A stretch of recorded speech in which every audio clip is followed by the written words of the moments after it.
लोकसभा निवडणुकीमध्ये आपणच निवडून यावं म्हणून प्रत्येक उमेदवारानं देव पाण्यात ठेवलेत। काहींनी देवदर्शन घेतलंय तर काही अजमेर शरीफला देखील जाऊन आलेले आहेत।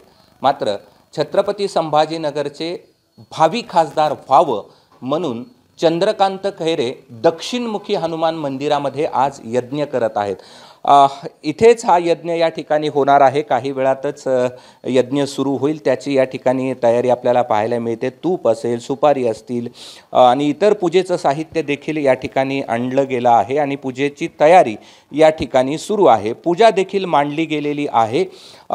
अनेक ग्रहांची या ठिकाणी पूजा होईल असं या मांडलेल्या पूजेवरनं लक्षात येतं आहे। आणि आपण जर पाहिलं तर हे नेमके काय काय सुपाऱ्या आणि कशासाठी ठेवल्यात हे मला सांगणं शक्य नाही आहे। मात्र कलश आपल्याला पाहायला मिळतोय, कलश पूजा देखील होईल। आणि ही नेमकी पूजा काय आहे, का ही पूजा या ठिकाणी केली जाते आणि याचं फल काय मिळतं, आपल्यासोबत गुरुजी आहेत, आपण त्यांच्याकडनं जाणून घेऊया।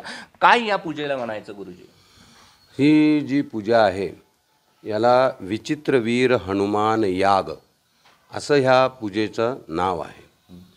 हे याच्याकरता केले जातं की हनुमंताच्या चरणी आपली प्रार्थना करावी की आम्हाला जे काही मागतोय, आम्ही जे काही यश आम्हाला पाहिजे ते परिपूर्ण मिळावं।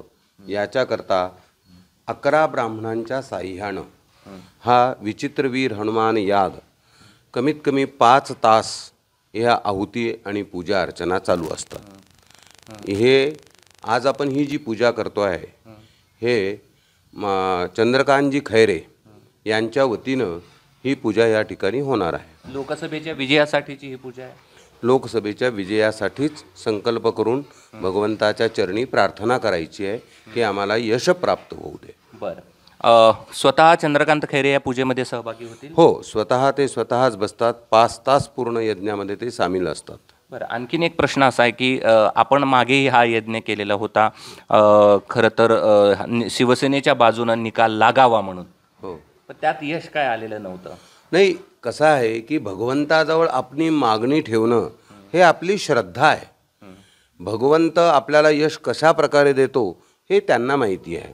पण भगवंताकडे तुम्ही मागणूकच करणार नाही तर कसं चालेल? भगवंताकडे तुम्हाला मागावंच लागेल। भगवंताने एखाद्या वेळेस आपल्याला जर यश दिले नाही म्हणून काही भगवंत सोडून जायचं नसतं। आजपर्यंत त्यांच्या राजकारणामध्ये पहिल्यापासून तर आजपर्यंत फक्त एक टर्मला त्यांना अपयश प्राप्त व्हावं लागलं। याचा अर्थ असा की त्यांचं काही भगवंतावर श्रद्धा नाही असं नाही आहे। यावेळी यश मिळेल, 100% यश मिळेल। निश्चित आपण पाहतोय की ही तयारी आहे लोकसभा निवडणुकीमध्ये यश मिळवण्यासाठी यज्ञ करण्याची। आणि काही वेळातच हा यज्ञ या ठिकाणी सुरू होईल आणि यश अपयश हे आपल्याला 4 तारखेलाच कळेल। मात्र चंद्रकांत खैरे लोकसभा निवडणुकीमध्ये यश मिळावं यासाठी दक्षिणमुखी हनुमान मंदिरामध्ये यज्ञ करतायत। 11 ब्राह्मणांसह हा यज्ञ काही वेळातच सुरू होईल। कॅमेरामन धनंजय दारुंटेसह मी कृष्णा केंडे, ABP माझा, छत्रपती संभाजीनगर। ABP माझा, उघडा डोळे बघा नीट।